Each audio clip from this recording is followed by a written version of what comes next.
Bizim Sədanın sədasına yığışan hər kəsi xoş gördük. Həmişə olduğu kimi bugün də marağımıza səbəb olmağa çalışacağıq. Elə isə başladıq. Həyatımızda bir sıra paradoks ifadələr işlədilir. Misal üçün, köhnə yeni il söz birləşməsi kimi. Necə yəni köhnə yeni il? Elə isə mən deyim, siz də bilin. Bugün yeni ildən 13 gün sonra qeyd olunur. Bu bayramın kökləri isə qədim Çin imperiyasına qədər uzanır. Eşitdiyimə görə Rusiyada da ilin təzələnməsi hələ Qriqoryan təqvimindən öncə, yəni yanvarın 13-də bayram edilirmiş. Bugün şimal qonşularımız bu bayramı o qədər sevirlər ki, elə həmin o köhnə təqvimdən qalan bu köhnə yeni ili təntənəli şəkildə qeyd edirlər. Nə deyim, əcəb edirlər. Görünür, onlar bizim hər şeyin təzəsi, dostun köhnəsi deyimimizi öz bayramlarına şamil ediblər. Zarafat öz yerində. Təbii ki, tolerant ölkə olaraq biz də hər bir millətin bayramına hörmətlə yanaşırıq. Köhnə yeni il bayramının tarixi və qeyd olunma ənənələri ilə bağlı daha ətraflı isə Elmira danışacaq.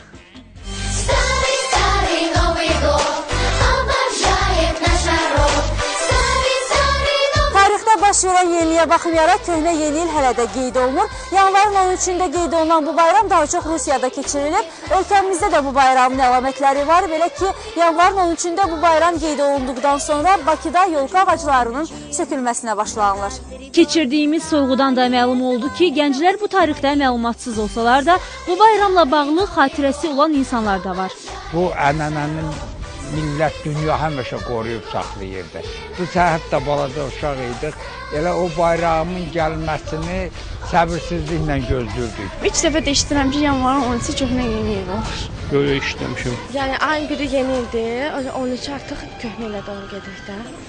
Köhnə yeni il qədim Rusiya imperiyasının və digər xristiyan xalqlarının qeyri-rəsmi bayramıdır. Bu bayramı qeyd etmək ənənəsi ta qədimdən hələ Yulian təqviminin vaxtında yaranıb. Rusiyada əvvəllər tətbiq olunan Yulian təqvimi ilə yeni il yanvarın 14-də başlayır. Bu fərqi aradan qaldırmaq üçün 1918-ci ildə Rusiyada Qriqoryan təqviminə keçid barədə qərar qəbul edildi. Elə o vaxtdan etibarən ruslar yeni ili 2 dəfə qeyd etməyə başladılar. 1700-cü ildə Yuli Sezar, onda 8000 neçəydi dünyanın yaranmasında. Yuli Sezar onda sentyabrdan başladı, hətta qədim Bizansdan götürdükləri. Onu keçməmişdi. O təqvimi Yuli təqvimində qaldı. Bunu ancaq 1918-ci ildə Lenin dekreti ilə yeni təqvimə keçdi. O dövrdə artıq 10 sutka yox, 13 sutka idi. Onu orada yanvarın biri 13-ündə düşür. Köhnə yeni ilin yanvarın 13-ündə qeyd olunması Rusiyada xristianlığın qəbulundan sonra baş verib. Bu tarixi Pravoslav kilsəsi İsa Peyğəmbərin doğum günü ilə əlaqədar tərtib etdiyi təqvim əsasında müəyyənləşdirib. Köhnə yeni ilin rəmzlərinə gəldikdə isə bunun təzə yeni ildən heç bir fərqi yoxdur. Yalnız keçmişdə qeyd olunan köhnə yeni ildə insanlar qurban verirmişlər. Tarixi mənbələrə görə yeni ili qarşılayanlar Saturn adlı qocaya yetkin qızları qurban veriblər. Sonralar insanlar qızların əvəzinə heyvanları qurban gətirməyə başladılar.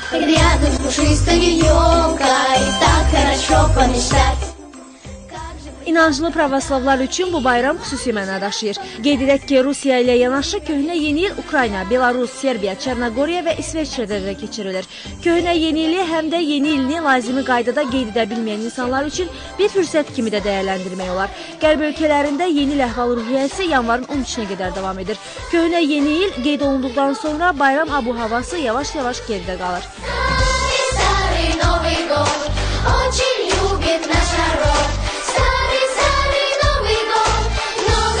Elmira Manaflı, Nurlan Şahbazov, Lider Xəbər. Hər insan ayrı bir dünyadır. Bir-birinə bənzəməyən fərqli dünyalar. Öz düşüncələri, xəyalları, amalları və qorxuları ilə tam fərqli insanlar. Yaşadıqca azdan çoxdan həyatı öyrəndikcə tək bir şeyi dəqiq görürəm ki, bu fani həyatda mütləq deyilən bir məhkum yoxdur. Birinin gözünə bəmbəyaz görünən başqasının gözündə boza çala bilər. Bu da aslı da həmin şəxsin baxış bucağından, baxış nöqteyi nəzərindən. Bir-birimizə adi görünənlər başqa birisi üçünsə qəbul edilməz ola bilər. Çox dərinə getməyə isə ehtiyac yoxdur. Lap elə götürək fobiyalarımızı. Biri lifti gündəlik həyatının vazkeçilməzi hesab edir. Digəri üçünsə liftə minmək az qala işgəncə halına gəlir. Məcbur olub istifadə edəndə də soyuq tər, ürək döyüntüsü, baş gicəllənməsi və daha nələr. Elə qorxular da var ki, daha çox diskomfort, nigarançılıq, narahatçılıq, tərəddüd hissləri keçirməyə vadar edir. Elə əməkdaşımız Türkiyanın bəhs edəcəyi fobiya da bu qəbildəndir. Buyurun, bir yerdə izləyək.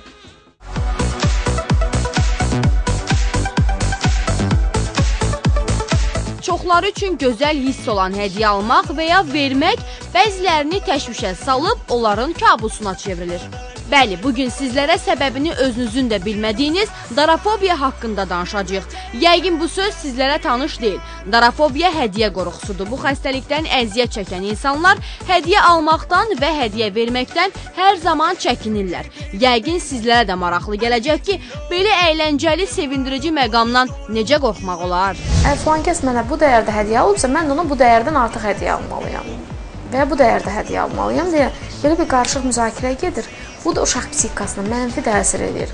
Məhz ona görə də bugünkü Azərbaycan yeniyetməsini falan hədiyyəni qəbul edəndə birinci fikirləşir ki, görəsən mən ona nə almalıyam. Artıq o hədiyyənin belə deyək də, xüsusi bu həzini yaşamır, hədiyyədən bir zövq almır, hədiyyəyə görə bir sevinmir, onu önəmsədikləri üçün bir rahatlaşmır. Elə deyilmi? Artıq o dərinliklərini fikirləşir. Hədiyyə kəlməsi belə bu fobiyadan əziyyət çəkən insanların uşaqlıqda eşitdikləri tənbeh və kompleksləri canlandıraraq təşviş yaşamalarına səbəb olur. Araşdırmalar göstərir ki, insanlar daha çox hədiyyə verməkdən qorxurlar. Elə Elman da deyir ki, artıq neçə ildir ki, heç kimə hədiyyə bağışlamır. Hədiyyə verməyə qorxusu onda uşaqlıqdan yaranıb. Hədiyyə verməkdən ən çox qorxuram ki, verərəm hədiyyəni, yəni bəyənməz, ürəyincən olmaz, ona görə ən çox. Amma hədiyyə almağı çox xoşlayıram. Hədiyyə verə bilmədiyim insanların da könlünü başqa cür almaqdan ötürü, yəni çalışıram ki, başqa cür alım onların könlünü. Axırıncı dəfə nə var ki, kiməsə hədiyyə vermisən? Həyat yoldaşıma vermişəm 2 il bundan qabaq. Yəni o da ki, bilir mənim xasiyyətimi ki, gedib hansısa bir dükanı gəzməyə ya bir şey hədiyyə almağı xoşlamıram. Ondan yanında məndən incimir. Bəziləri qətiyyətlə inkar edirlər ki, hədiyyə almağı yox, məhz verməyi xoşlayıram. Əslində isə belə deyil. Həmin şəxslərin hədiyyə almaqdan imtina etmələrinin sadə bir səbəbi var. Nə vaxtsa hədiyyənin əvəzini qaytarmaq onlar üçün arzu olunmaz görünür. Hədiyyə vermək daha çox qorxudur, yoxsa almaq? Vermək. Niyə məhz vermək? Çünki seçim qarşısında qalırsan, qarşısındakının zövqü maraqlıdır. Yəni zövqüncə olacaq ya yox. Məndə heç birinin qorxusu yoxdur, amma daha çox xoşlayıram ki, hədiyyə verəm. Hədiyyəni seçəndə biraz əziyyət çəkirsən ki, qarşı tərəfin xoşuna gəlsin. Hədiyyə vermək. Niyə məhz hədiyyə vermək? Nə bilim, kiminsə də zövqünü tam bilməlisən ki, yəni axtarıb onun üçün nəsə də ala bilirsən. Hədiyyə vermək. Niyə məhz hədiyyə vermək? Çünki maddiyyatla bağlı, ona görə. Bir anlıq təsəvvür edin ki, kimsə sizə hədiyyə verir, lakin bu zaman ona təşəkkür edib xoş sözlər deməyə əvəzinə üz-gözünüzü turşudaraq reaksiya verirsiniz. Çox zaman mən müşahidə edirəm ki, çox erkən yaşlardan uşaqların yanında əgər kimsə ona gül hədiyyə edibsə, gülü atır bir kənara. Yəni buna heç pul verməyə dəyməzdi, çünki 2 gündən sonra solacaq deyə iradlar gətirirlər. Yəni bu uşaq psixikasına mənfi təsir edir. Biz onları elə öyrətməliyik ki, hədiyyələşmə mədəniyyəti üçün istənilən hədiyyəni onlar dəyərindən asılı olmayaraq onu deyək ki, necə olmasından asılı olmayaraq xoş qəbul olunsun və artıq o mənə hədiyyə alıb deyə mən ona hədiyyə alıram prinsipini biraz söndürməliyik. İnsan çox sevdiyi insanlara, onun üçün önəmli olan insanlara hədiyyə almalıdır. Kimdənsə hədiyyə götürməyə qorxum olsa da, lakin kimi üçünsə hədiyyə seçməkdən gözəl hiss yoxdur. O insanı düşünərək ona uyğun olub-olmayan hədiyyəni axtarmaq mənim üçün xüsusi zövq verir. Bunu bağlayın da mənim üçün. Belə, sonda biz də öz növbəmizdə darafobiyadan əziyyət çəkənlərə kiçicik bir tövsiyə vermək istəyirik. Unutmayın ki, seçdiyiniz balaca hədiyyə belə sizə həqiqi dəyər verən birinin üzündə mütləq kiçik təbəssüm yarada biləcək. Odur ki, bütün qorxularınızı bir kənara atıb, sevdiklərinizi ildə 1-2 dəfə deyil, hər zaman bu cür hədiyyələrlə sevindirin ki, onlara verilən dəyərin fərqində olsunlar. Türkan Mahmudova, Ülvü Rəhimov, Lider TV. Mani, mani, mani. Tanış gəldi, dünya şöhrətli Kabare filminin dillər əzbərinə çevrilən mahnısı. Təbii ki, təkrar olunmaz Liza Minnelli'nin ifasında. Nəysə, mənim fikrim heç də bu mahnının yaranma tarixindən söz açmaq və yaxud da onu ifa edən müğənninin həyat və yaradıcılığından danışmaq deyil. Bugün mani-mani sözündən doğan ən aktual məsələ haqqında söhbət etmək istəyirəm. Nə məsələdir o elə? Nə olasıdır? Təbii ki, pul. Adəmi sözün həqiqi mənasında adam eləyən para. Daha doğrusu bu pulu qazanmağın, varlanmağın yollarından danışacağıq. Bu yolda bələdçiniz isə mən yox, Fidan olacaq. Buyurun izləyin. Dəftər, qələm hazırlamağı da unutmayın. Bəlkə pul toplamaq üçün işinizə yarayacaq. Özünüzə uyğun bir üsul seçə bildiniz. Diqqətiniz Fidanda olsun.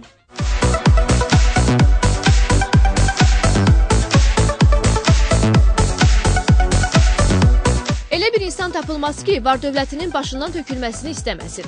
Yəqin siz də mənlə eyni fikirdə olarsınız. Düzdür, xatırlayırsınızsa sizə varlanmaqdan qorxanlar haqqında da məlumat vermişdim. Ancaq dünya yaranandan var dövlət arzusunda yaşayanlar olub, yəqin ki, hər zamanda olacaq. Varlanmaq asan iş olmasa da, düşündüyümüz qədər də çətin deyil. İnsanlar səncə necə varlana bilərlər? Düzgün planlı işləməklə, gələcəyi düşünməklədir. Yüksək məqsədlər qoyub onlara nail olduqca insan əlbəttə ki, bütün dünyanın nəyi var, nə varlığı var, hər şeyi qazana bilər məncə. İnsan qarşısında məqsəd qoysa hər şey elə bilər. Əgər sən heç nə eləmirsən, heç nəyə bacarmırsan, bir gün oturursan, deyirsən ki, yox, məndə heç nə yoxdur, o yan bu yan, səndə heç nə də olmaz. İnsanın varlanması üçün lazım olan ilk şərt özünü milyonçu kimi təsəvvür etməkdir. Çünki varlı və orta təbəqə insanlar arasında ən böyük fərq onların pul haqqındakı düşüncəsidir. Yoxsullar daima gələcəyinin qayğısını çəkirlər. Bu isə onları pullarını toplamağa vadar edir. Varlılar isə daha asan və azad qərarlar qəbul edərək problemlərini həll edə bilirlər. Həmişə biz qeyd edirik ki, nəyi düşünürüksə, nəyi də onu da özümüzə doğru çəkmiş oluruq.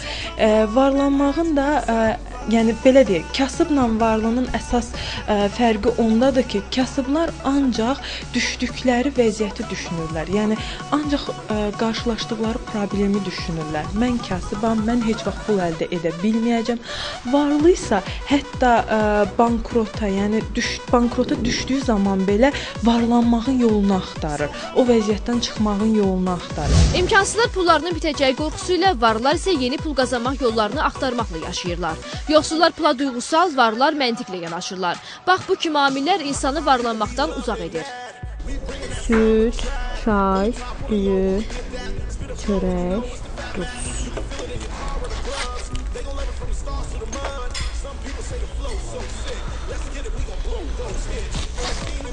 Yox, çatmayacaq.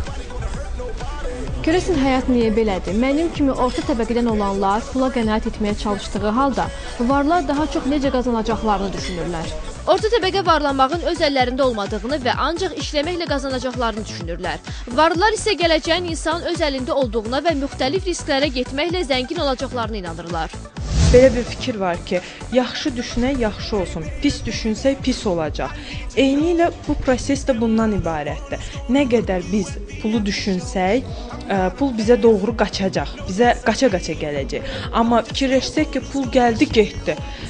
Pul gəldi, əlimdə qalmadı, çıxdı, getdi. Ancaq bu proseslərlə biz düşünsək, təbii ki, əlimizdə pul qalmayacaq. Adətən aşağı təbəqəyə məxsus insanlar çətin vəziyyətə düşdükdə kiminsə onları xilas etməsini gözləyir.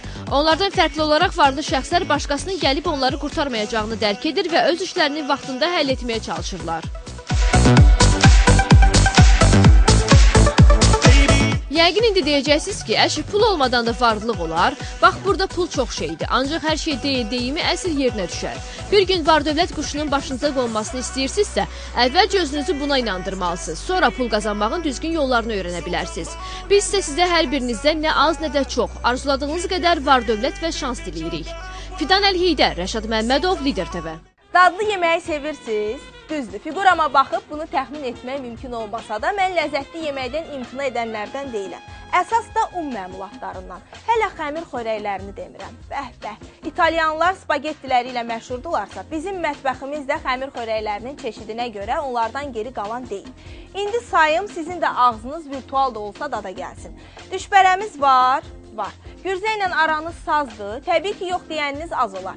Hələ ilk qar yağanda çalınan xaşıldan danışmıram. Onu da deyim ki, bu qış yeməklərinin dadı və adı da bölgədən bölgəyə dəyişir. Misal üçün götürək elə xəngəli.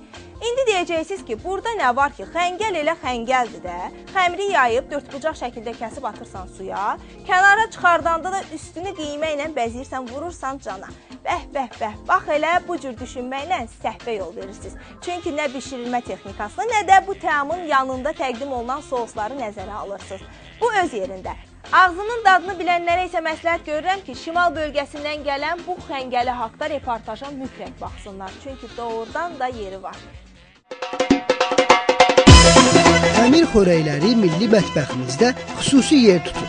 Əsasən də dağlıq rayonlarda yaşayan əhali bu yeməkləri bişirir. Amma indi sizə göstərəcəyimiz yemək yalnız bir kəndlə bişirilir. El arasında bu xəngəli kimi məşhur olan bu yeməyi dadanlar onun tamından doymaq bilmirlər. Bu xəngəli yalnız Zaqatalanın Muxaq kəndinə məxsusdur. Ona görə bu xəngəl deyirlər ki, bu xəngəl buxarda bişir. Deyilənə görə çox ləzzətli bir yeməkdir. İndi onun pişirilmə qaydası ilə tanış olacağıq.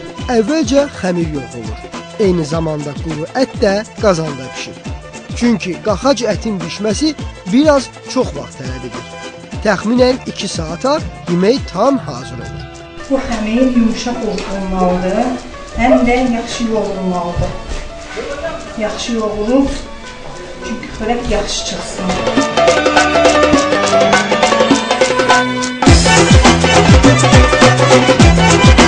Bu yeməyi biz nənələrimizdən öyrənmişik. Biz də xörək pişirməyi qızlarımıza öyrətdirik. Bu xörəyi bilməyənlərə ayıb eləyirlər ki, xörək pişirə bilmirlər. Birinci elçi qapıya elçi gələndə soruşurlar ki, qızınız xəmir xörək pişirə bilir? Deyirik ki, bəli, pişirir.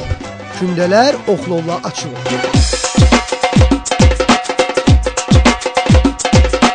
Bu xörəyi qaxac olmayan ətlə də bişirmək olar. Amma onun dadı tam fərqli olur. Burada əsas şərt odur ki, xəmirlər suya dəyməsin. Nazik açılmış yuxalar kvadrat şəklində doğranılır. Doğranan xəmirlərə yağ sürtülür ki, qazana qoyulanda bir-birinə yapışmasın. Daha sonra laylay qazanın içinə düzülür. Bu xəngəlin digərlərindən fərqi odur ki, bu xəngəl quru ətin üstündə buğda bişirilir. Yəni suya dəymir da? Suya dəymir, ancaq buğda bişirilir bu. Ona görə də...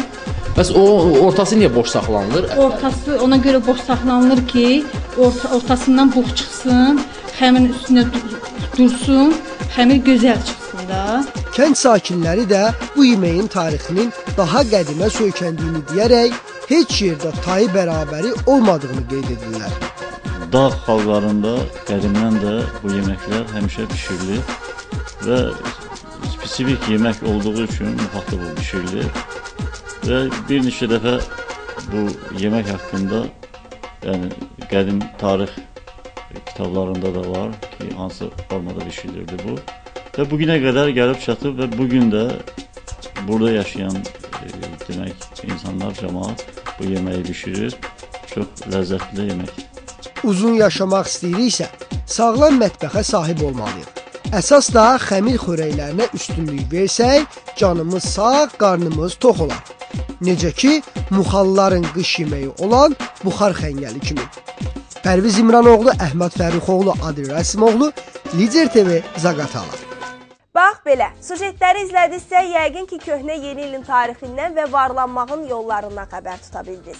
Bu qoyun ilindən sizlərə o qədər bol ruzi bərəkət, pul arzulayıram ki, yaxınlarınıza ən bahalı hədiyyəni həmişə almaq imkanınız olsun. Bunlar öz yerində, amma qızınıza bu xəngəlini bişirməyə mütləq öyrədin ki, getdiyi ər evində qabiliyyətli gəlin titulunu qazana bilsin. Bizdənsə bu qədər. Sağ olun, salamat qalın. Dayanın bir dənə gözləyin. Burada da eşidir. Salamlaşmanı, salamı, deməli belə. Köhnə yeni il bayramını bugün Şimal Bonq... Oxuyuram burada. Mani, mani, mani. 2-də yerim narahat deyib bu yana əylədir. Burama bax. 1, 2, 1, 2. Bir yaxdan öz-özümə danışıram. Bildim, yaxşı bildim.